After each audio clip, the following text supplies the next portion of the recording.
This brasserie at Battersea is one of 40,000 premises in the London area licensed by the Performing Rights Society. They include discos, restaurants, pubs and hairdressers. Anywhere music is played for public consumption must pay a tariff. Bennett's, which uses a cassette player, pay an annual fee of just over £130. Ex-policeman Paul Brickell is among 6 London inspectors who collect revenue for the PRS. A lot of people do know of our existence and perhaps not happily accept, but nevertheless accept that the fee is a fair one. They are using music which has been created by somebody, so I think it's a fair principle that they indeed pay for it, and most in fact recognise that. But there are some people who perhaps need a little more of my tact and diplomacy to convince them.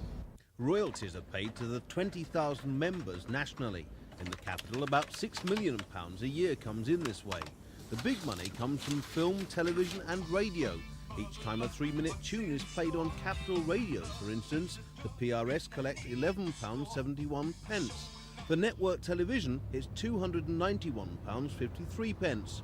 The non-profit making PRS take a cut of 18.5% for administration, and the rest goes to those who own the copyright. Names like Paul McCartney and Elton John, as well as more obscure composers, publishers and lyricists.